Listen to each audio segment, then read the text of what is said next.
Are you looking for a podcast where you can hear from real people regarding their real dental drama? If so, then you've come to the right place. Join hosts Bethany Petty and Dr. Rena Kuba as we dive into the solutions we've created and the mistakes we've made while managing dental drama. Let's get started. Good day. Hello, how are you? Good. Good chatting with you. I loved the solo podcasts you've done recently. Those were really helpful for me to kind of reevaluate and supercharge a little bit. I know you did the one recently on the morning huddles. Yes. And I made my team listen to like the first 7 minutes of that because we've been having issues and drama. No. Yes. Never ends in my office. So, I mean, we really need to have cameras for a reality show. We really should. It would be, you couldn't put the popcorn down. It would just be. Yes. Constant. So I had to kind of go back and say, like, we were having people coming late to huddle, and then we can talk about all of that in another episode. But anyway, so that was nice. So thank you for doing that. Yes, you are welcome. I don't want to be boring here or beat a dead horse, because I feel like we've kind of talked about what I want to talk about here recently. But I'm wanting more. Okay. I want to dig more. I want to dig through your brain a little bit more on stuff. So I'm going to give an example of what made me think of this, and then I'm going to throw it to you. Perfect. Okay. So, I've mentioned her before. I think I can mention her. Yeah. Dr. Kavita, who helps me in my office. She's my little guardian angel, my bestie. I've been really mad at her the last 2 months because she's been in India and I'm waiting for her to get back. But, so she's getting ready to come back, and she messaged me yesterday and was like, hey, can you tell me what this task is? And we both help with the ABPD, and we have for years. And so she was like, I have this task on my dashboard and I don't know what it is. And she's like, do you think they could have sent it to me by mistake? And do you have this on your dashboard? Whatever. And so it was funny though. I'm so grateful she reached out, because I was like, I got an email a couple of weeks ago about this very topic. And, again, it's summer, pedo office, crazy town, drama, vacations, I'm out of town, whatever. So I was like, wait a minute. Yeah, you're right. This is kind of ringing a bell. Let me dig through my emails. And so I find an email that I'm like, well, crap. I remember getting this email and remember going, I'm going to forget this. Yeah. I better put it on my to-do list. And I'm pretty sure I kind of almost even remember taking my phone to put it on my to-do list, got sidetracked. Somebody must have come in and said something about a patient or whatever. It never made it to the to-do list. And then it went out of my brain. So if Kavita, we call her KV, if KV hadn't messaged me, there's no way I would have. This would not have been back on my radar. And the deadline's next week. Oh my gosh. And so I'm like, oh my God, thank God she said something. And then we're teasing each other, what is our problem? Why are we forgetting these things, right? Because she's like, I have no clue. And I'm like, I have no clue, but we have no clue for two very different reasons. Yeah. And so anyway, so we were just kind of like, okay, how do we get our brains back into, and she almost was like, do you think the secretary could have been gotten me and the other Kavita mixed up? And I was like, KV, that secretary does not make mistakes. It is not her. It is you and I. And so I was like, I hate to burst your bubble, but it's you. Can't and shift it's me. The blame here. No, this secretary. So we were giggling about that because she, she's just like, yeah, you're right. I'm like, just grasping for straws there. Yeah, I'm like, no, her. It's you. And in this case, it's me. So we were just so as we're kind of dialoguing, I ended up calling her in India at her bedtime and just was like, hey, I just wanted to see your face.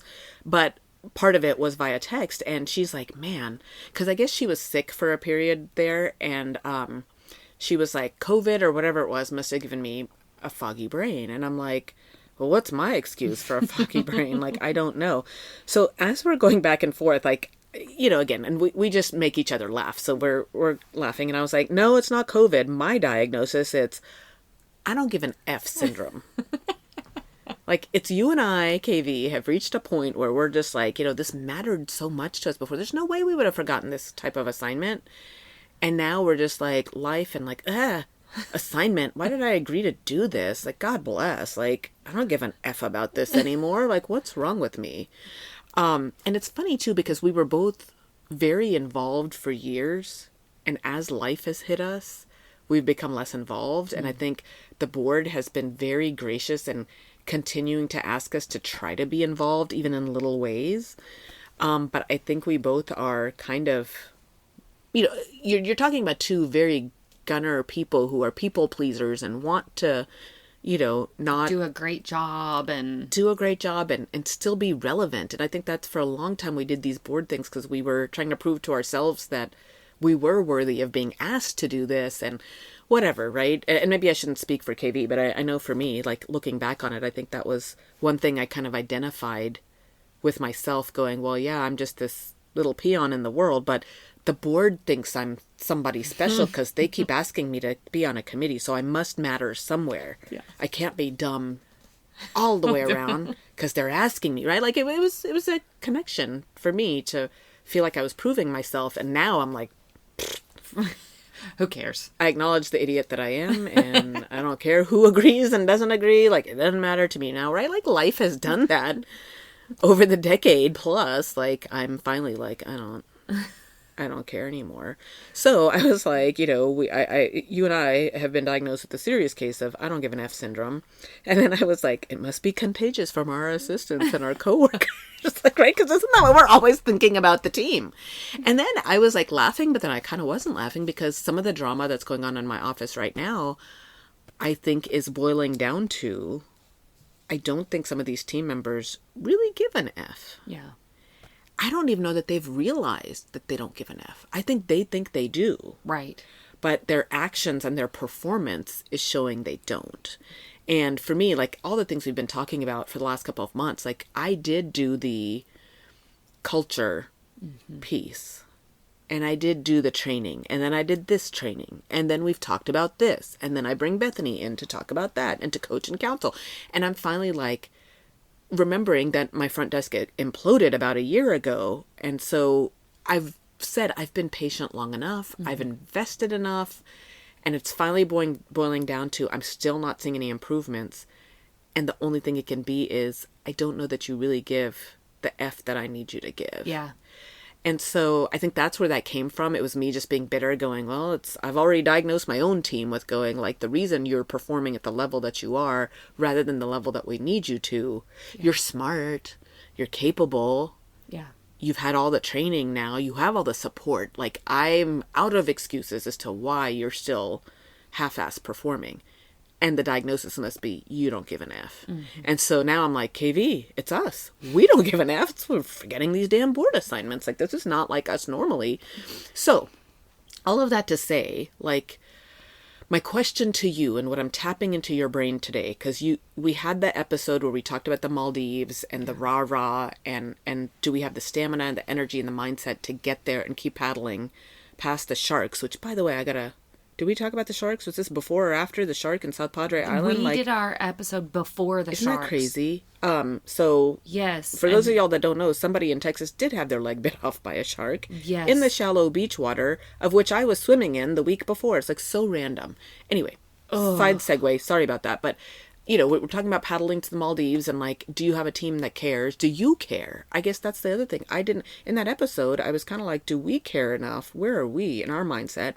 And then you came back and you did a solo episode on tasks and accomplishing things. And I guess my question to you is, whether it's ourselves or our team, what if we don't want to?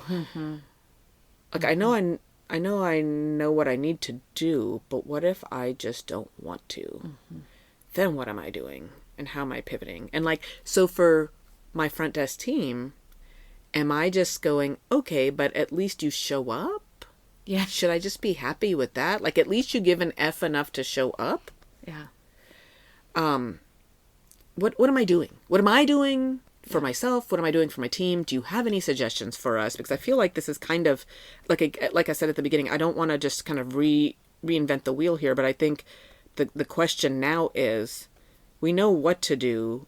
We, in theory, know where we're going. Are we rethinking that? But how do I figure out what I give an F about these days? Yeah.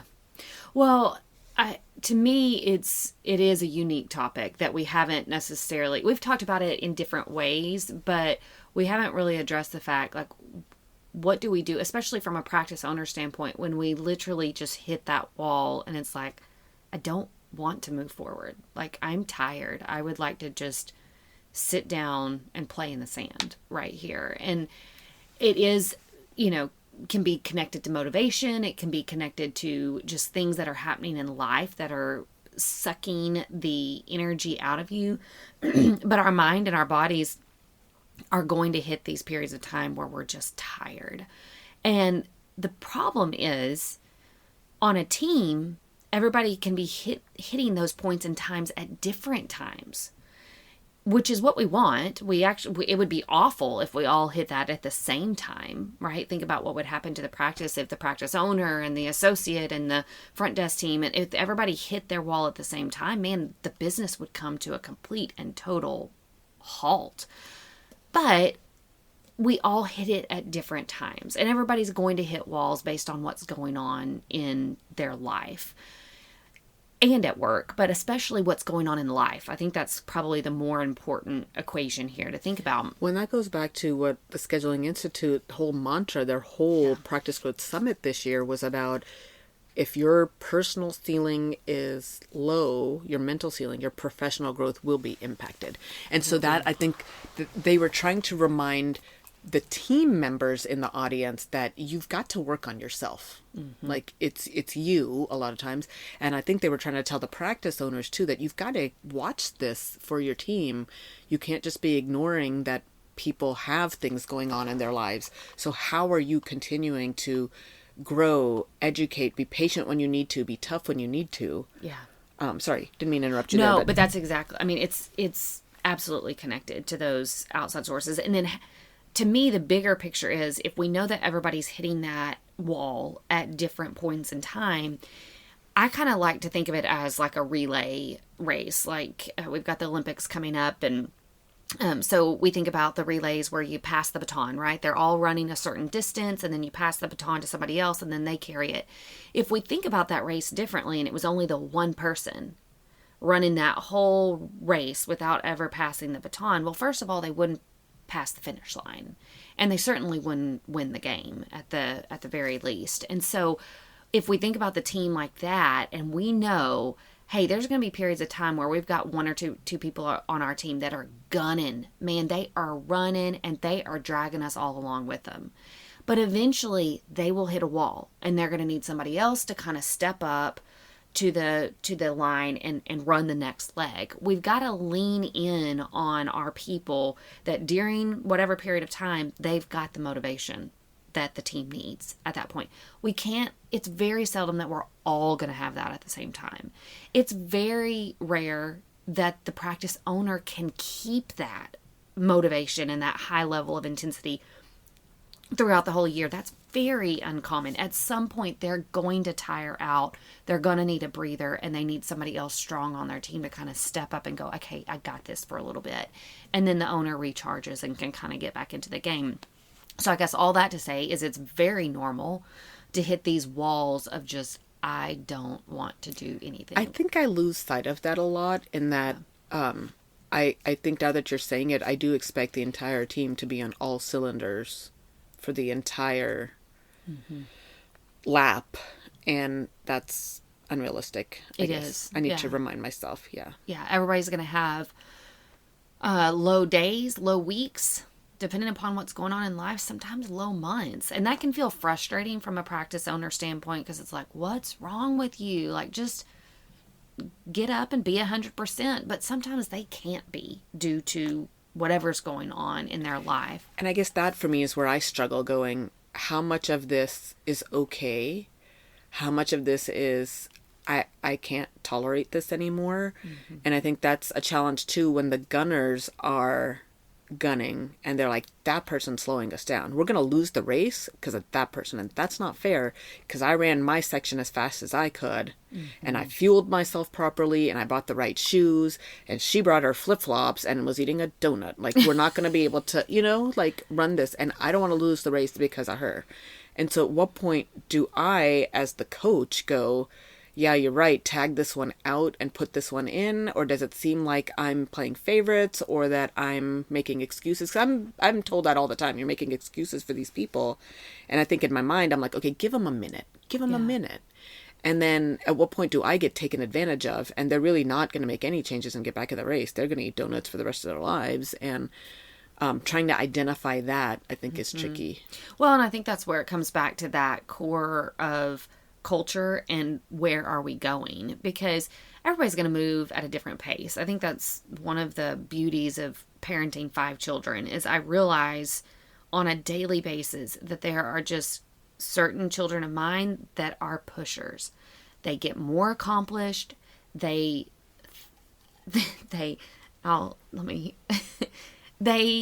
come across as more well thought out. They just carry themselves in a different, they will push themselves without me pushing them. And then there are children of mine that will not push themselves without me pushing them. And I think that's just human nature. And so it is absolutely going to manifest itself in our adult workers, that we're going to have some that are just naturally, they're going to push themselves. They're self-motivated. They're, constantly carrying the weight of other people. And then there's going to be people that are just naturally inclined to be slower movers. Does that mean that they shouldn't be on the team? No, I don't think that. I think there's very few times, and I think you know this well enough about me, is that I'm very hesitant to say, kick that person off the team. I'm normally the last person to say that. I'm like, no, let's try this, let's do this, because I do see inherent value in almost every single person on the team. Now, where we have to start making decisions is, are they constantly going against our culture, against it? Are they constantly going against our mission? Are they the anchor that's like pulling us backward while we are just trying to row forward? That's different. Somebody that's just sitting on the boat and going along for the ride, yeah, it's annoying, but at the same time, okay, we can deal with that. Somebody that's putting an anchor in the water and going, no, I want to go in a different direction, that's somebody that would have to ultimately come off the team. Now, we want the person that's sitting there to eventually pick up a paddle and row at some point. They may row a lot less, or they may go at a much slower pace than everybody else, but they need to be contributing in some way and not deterring the team off the path. Does that make sense? Yes. So I think that is where, for the coach, it's exhausting because you're always having to try to evaluate, like, will you ever pick up that paddle? Yeah. Will you ever pick up your pace? Or are you just along for the free ride? Yeah. So, anyway, so I guess for the ones that we have hope that have the paddle, and the thought is now, well, they were paddling and now they're not. Do they not give an F about this race anymore? How do I get them back to being motivated? Yes. So first of all, I would say this is where we come back to those honest conversations. Sometimes people don't even realize that they're not paddling anymore. They feel like they are, and they don't realize that they've stopped contributing in some helpful way. So we do need to make the person aware of that. I would say one of the episodes that we had was early on how to have uncomfortable conversations with employees. And I think that's an uncomfortable conversation. 1,000%. I dread it. I'm dreading them. I had to do 2 last week. I'm going to have to do 1 this week. I hate it. I know. But it's so necessary to point out to the other person what you as the coach, the boss, is seeing. This is what I see. This is what your actions are showing me. We've got to have a change here. Now, if you know, I think this is where we have to take things really comprehensively. If you know, man, this person just lost their mom, to cancer, they're depressed, obviously we can be gracious with our timeline on that. We've got to allow people to be human. And so if there's something extra outside life that's really, we know is weighing them down, then I would say just elongate your timeline a little bit. Let them sit on the boat for a minute. That doesn't mean they're not doing anything I would never say just let them show up and sit in the office and eat bonbons. That's not what I'm saying, but let them just kind of skate by. Make sure that the team members around them know, hey, you may have to pick up and help this person out for a little bit. And then we'll recalibrate in the next month or two when she's had a little bit of time to kind of get through all of this. So account for life. But if nothing that you know of in life is going on and you see this person sitting on the boat not paddling, that's when these uncomfortable conversations need to happen, where you're saying, hey, we got to elevate the game here.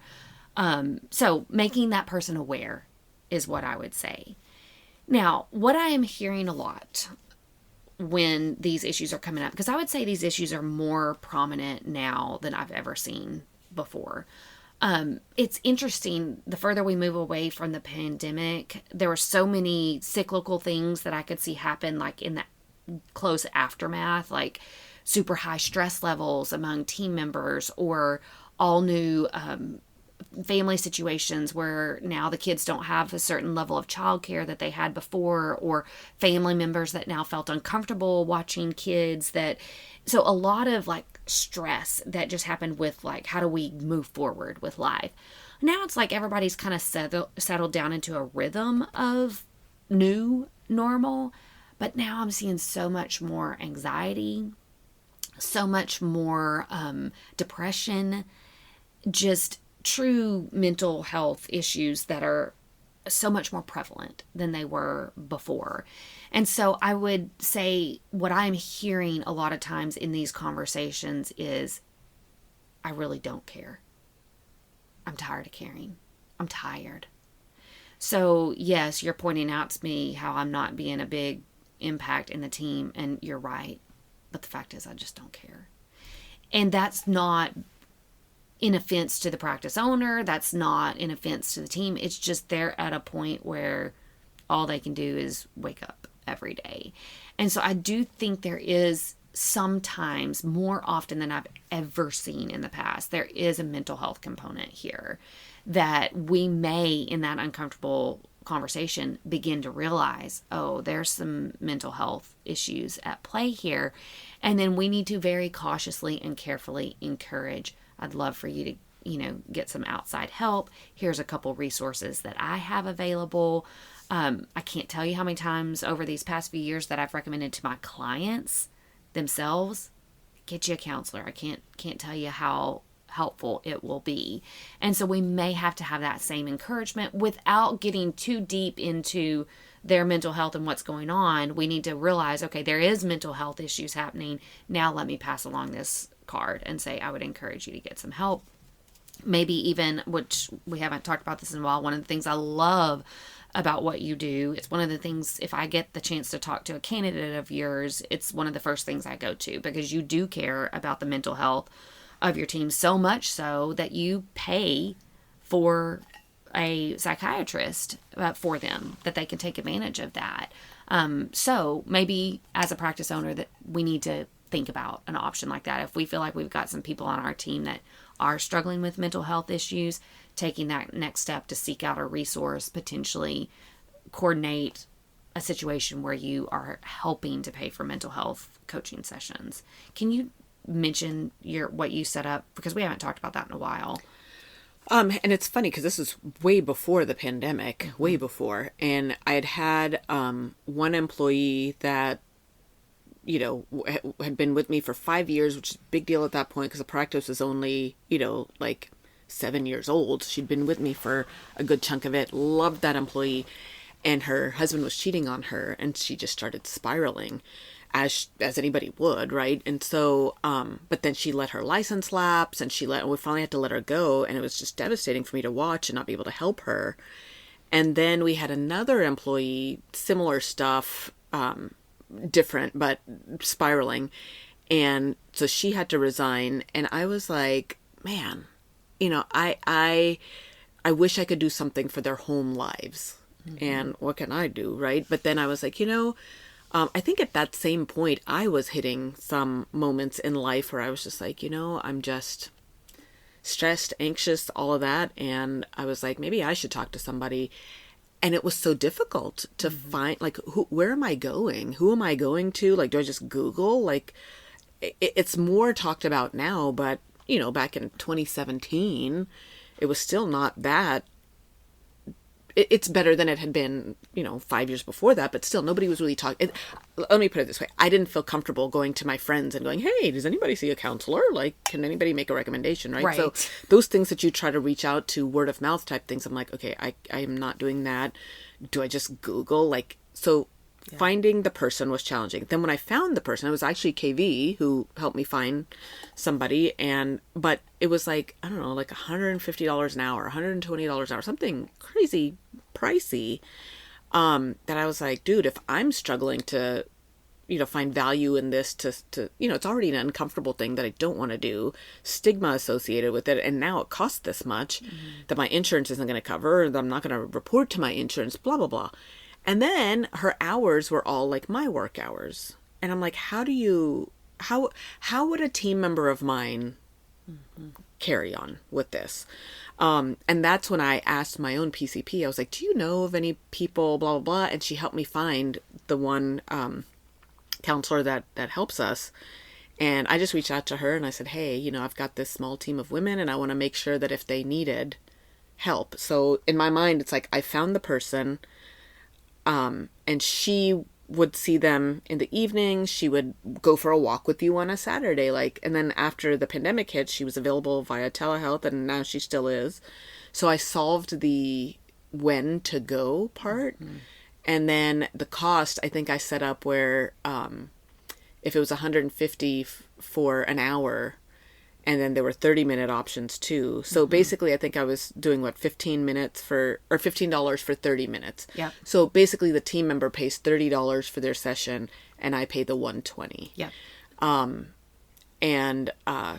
So the ones that took advantage of it, I think, really appreciated it, and it's great because when we do see them hitting a wall, or even just like interpersonal communication struggles that they might have on the team, we're asking them, hey, have you talked with the counselor about this?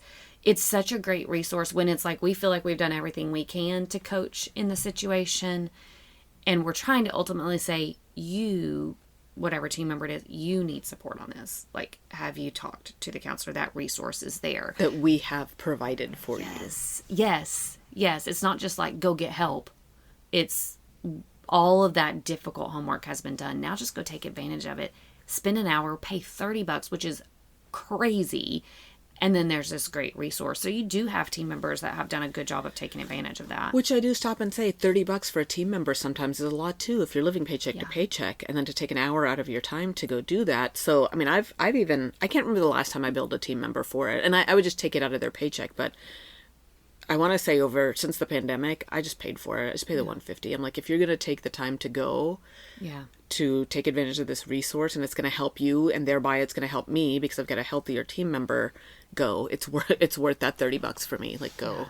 Yeah. Now, if I had every team member going for because I think I say they can go twice a month, that might be a different story. I'd probably have to start charging for that, but that's not what I've got. Yeah. So, because again, there's still the time constraint for them. Like that would be hard to find 2 hours in a month to do that. Right. But I do think that's an important thing to consider in this whole topic of what do we do when either we ourselves or our team members are just not caring. To me, it normally is a life situation that you're walking through. It's mental health, which really could be at play here. Sometimes it's team dynamics, or I don't love my job anymore, or that burnout phase that we've talked about where, man, we've been gunning, and now I'm just tired from it. So there could just be natural recoup periods of time that we need. But I think as a practice owner, I think it's really, you got to be careful not to absorb all of those as your problem. And I think that's what I see a lot of practice owners doing, is they feel responsible to help this person solve their problems. They think it's all work related. And I would say most of the time it's not work related. Most of the time it is life that is now impacting work. And so we've got to be real careful not to make it our problem. Yes, have the uncomfortable conversation. Try to figure out what the problem is or what's going on. Is there anything that you can do to support them, encourage them?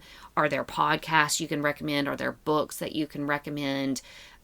Is there a counselor that you can connect that team member with? So yes, there's things like that that you can do, but sometimes we just have to allow that person to kind of get through whatever they're going through. And then at some point we go, okay, enough time has passed. We've got to start expecting. And I think you are right on with, I mean, even just us having the conversation, I think is a moment for a team member to go, I had no idea that this is how I was coming across, or I thought I was hiding this better, or you might get the kind of that, oh, I'm caught.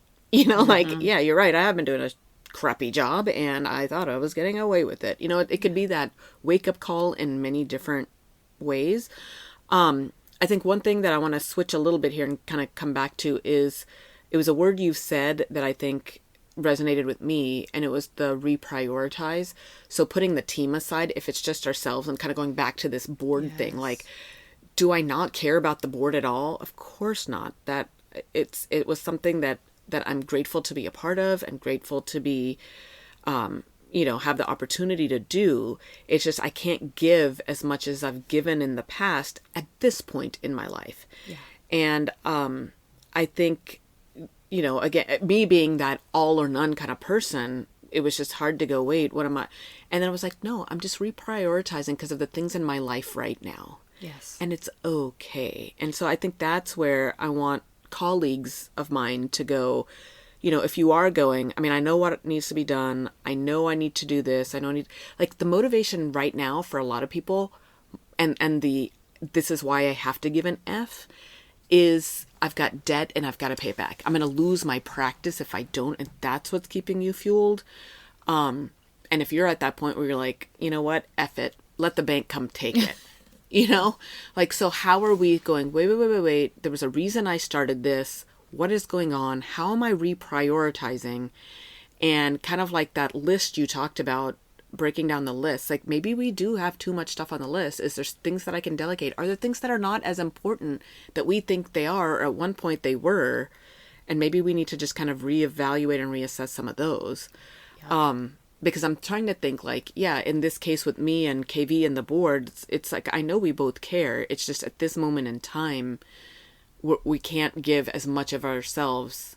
And so, but I know I do give an F enough to get this job done right, and to meet the deadline, But I think going forward, it might just be, okay, I need to maybe not accept these special side projects at this point in time. Yes. And then when I have a mindset that I can take on more, then you bring it back on your plate. Then you bring it back on.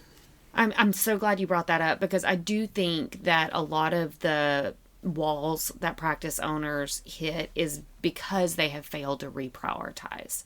So they've added things on their plate over the years that they just keep on their plate, and more gets added to the plate just in life and in the practice and everything. And so then that wall gets hit, you hit the wall and you're like, I don't want to do any of it. Well, we don't need to throw the whole plate out. We just need to reprioritize what is on our plate. And there are certain things that we may have to take off the plate for a period of time. And it doesn't mean forever. It just means set it aside. There's no time for that right now. Revisit that next year and see if that's something that you want to have back on your plate. The other thing to think about... Sorry to interject. And so how do you do some of that? Because I think that sometimes can be the brain fog as well, going... But I don't, I mean, I think this is important. Why would it be on my plate if it wasn't important? And I think that's where I have you to bounce a lot off of. And we joke about this all the time, and I joke about it, but I'm 1,000% serious. if not for you, for me to be able to bounce these things off of, I would be seeing the counselor in the office. Yeah. I don't see her because I've got you to bounce these things off of. Right. So if you don't have a Bethany, then you need to find somebody who will help you. And it oftentimes can't be a spouse or things like that because they don't know the same challenges as to what you have. And from their perspective, you have handled these things before, or you have made a big deal about these things before. So how come it's not anymore? They can't guide you through a lot of this. And so you need to have an outer perspective helping you. That helps you walk through that. Yes. And sometimes it may not mean having to shift something completely off your plate. It could be, hey, that I can keep that on my plate, but I'm going to actually tag in a team member here to help with the bulk of that task. I'll give an example here of a client that has gone through just a horrendous personal year, lost a spouse, lost a mom. And we were talking because he's now single dad, practice owner, caretaker still for an aging grandparent. He's got a lot on his plate. And so when he and I were talking, we were talking about some of the things that are weighing him down mentally, which I'm like, how can you even identify that right now? Because everything is hitting him. But he made this great list of things within the practice and just personal things that he was doing on a daily or weekly basis. Simple things like paying bills and checking email and, taking inventory and it just normal practice owner type things. And he was able to extrapolate all of those out and go, hey, these are actually things that I could delegate to a trusted team member. And then he and I just talked about strategically, how do we do that? Do we pull her off the floor in the middle of the week and she's able to get this done and so steps in for her? And we just organized to where this person would have time to get those things done. That's a weight lifted off of him. And it just took him going, let me think of the things that I could be delegating that I'm not delegating, because before his wife passed away, she was doing those things. So he absorbed that onto his plate and he was like, how can I get that back off my plate? So it can just be a list of simple things that, yes, you can't remove them off your plate. You're still going to have to oversee them. But if somebody can take care of 80% of those and you're just overseeing it, that's a great opportunity to lighten your mental load. Even what you talked about that day in it was in your solo podcast about having your admin day. Mm-hmm. And it's so funny because I think at one point I'm like, admin day? Like, what is that? And, now I'm just like, I can't get enough admin days or enough admin hours, right? But I think in my mind it was like, I felt like I was being lazy or, and I'm like, no, we forget that we have two jobs, two separate jobs. And we are doing it in one. Yeah. And of course, if you want to half-ass it, then you cram it in but if you want to do it properly, you are a dentist. So you're a provider, you're a doctor, and then you are a practice owner. So I don't think the CEO of Google is writing the software for their programs too. They're not doing both. Right. He's focusing on being the CEO, and yet here we are, the CEOs of our practice, and yet we're doing a whole nother job with it. So we need to give ourselves the grace and the time so that we've got both. And I think, I know everybody says it, but the one that's sticking out in my mind is the Scheduling Institute, where he's like, you've got to take time to spend time on your business. Mm-hmm. And if you're not doing that, then it's not getting done, or it's piling up in your mind. Yeah. And then now you're not effective in either one. I think for us, the example for taking things off your plate, the one that pops into my mind is when we had our remote manager who had lots of time because she wasn't in the office. And so she would do all of these. Okay, this month is a breastfeeding month, awareness month. And so we're going to reach out to the lactation consultants. We're going to do this. This is teacher appreciation month. We're going to go hit all these teachers. We're going to do this. This is blah, blah, blah month. And then when she left, I was like, we cannot hit all of these. These were nice to do. Yeah. But I do not have the resources now to do that. And it took me a minute then to go, wait a minute, it's not fair for me to put this whole list on somebody in the office that is actually there providing care, patient interactions, whatever. What can we skim back on? Yeah. And if at any point we've got somebody that is good at this and needs more hours, maybe we slowly bring things back. Yeah. And so that's a great example of reprioritizing, because that was on the practice plate, so to speak. It was happening on a consistent basis, but it was more or less tied up with one person that was planning it and putting it all together. Once that person left, you had to reprioritize and go, is this something that I want to keep on the practice plate, or do we take bits and pieces of that to then still keep on the that has to be then, am I hiring somebody else to do this? Or if these were all considered our marketing touch points, then do I need to spend more on the marketing budget but easier things to do that are outsourced? Mm-hmm. Do I need to start doing a mailer now where I didn't before? So just figuring out those little logistics. But the point is, all of these things, like this list is 20 items long. And I don't think as a team now, being a man down, that this is, and what is the impact? Were these breastfeeding letters super impactful that suddenly we were getting all this influx? No, not really. Just kind of kept our, name in some office's mouth some. So it made us reprioritize and reassess how impactful was this? Is it worth? Which is good. Yeah. I think that's a good, healthy process to go through. I would say the other last tip I'll give here too is, just like in life, when we have a bunch of different things hitting us for whatever reason, stressors, we need to prioritize just stability. So, for example, if I've got a sick kid in the hospital, and just because it's currently happening, 2 goats sick at home that I'm trying to get healthy, if I've got that going on in Y'all heard that right. Goats. Goats. Like the animals. Bethany has multiple goats now, but 2, I guess, are sick. 2 of them are sick. Okay. Yeah. So if I've got a child in the hospital and goats sick at home, that is not going to be the right time to redecorate my living room. Right? It sounds stupid. You're like, why would you even think of redecorating your living room when you've got all that going on? Exactly. But as practice owners, what I see all the time is, oh my gosh, there's some major bombs hitting us right now. But you know what? This is a great time to try a new system for isolating while we, prep this tooth for a filling. And you're like, why would you do that right now? Sometimes when we've got a lot going on our team or in our practice or even in our life, just stay stable. Keep doing what you're doing. Repetitive, just keep the practice afloat. Don't use this as a time for reorganizing your front desk team and redistributing roles and responsibilities. Don't add to the plate when there's already struggle happening. Just let it be for a little bit. And that is so hard for some practice owners to really accept that, but it's okay to just coast for a little bit while everything kind of settles down. And once everything settles back down, great. But to start implementing new things, start, shaking things up again. But during the middle of a storm, you just want to kind of be. So we've got a new hygienist that we onboarded, and she is, one of those, how Burst oral health care where the more brushes you sell, you get a portion of it, whatever that is. So there's some product that she's affiliated with. And she's like, well, I'd love to, tell you about this and incorporate it. And I was like, the old me, people pleasing, and the FOMO in me going, wait, there's a product I don't know about. What do you mean? We could be helping our patients. And how did this get off my radar? Right.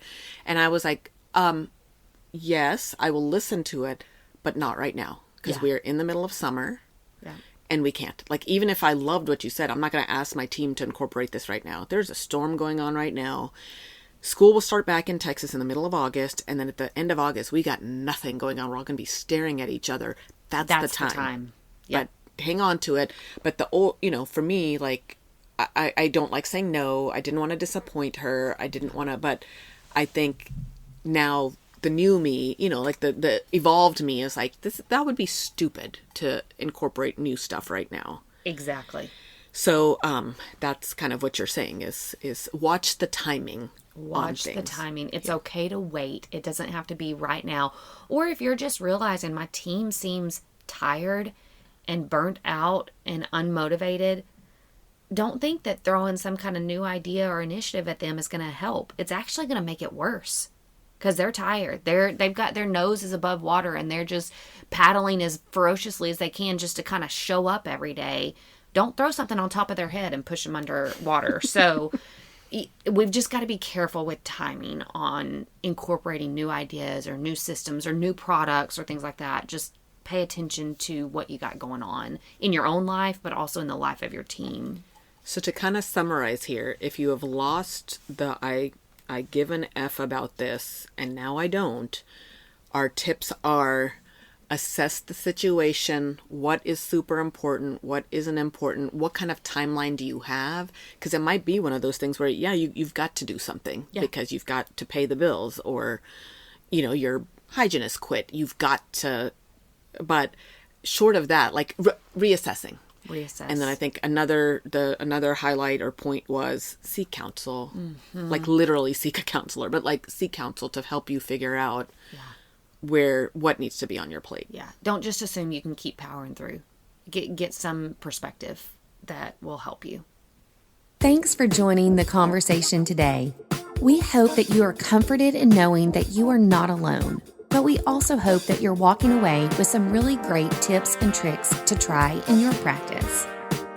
We value your feedback, so please take a few moments to rate and review the podcast. Finally, we want to make sure that we're covering the topics that matter to you. So track us down on Facebook, Instagram, and Twitter, and let us know what topics you want us to cover. As always, please know that we are rooting for you today as you manage your dental drama.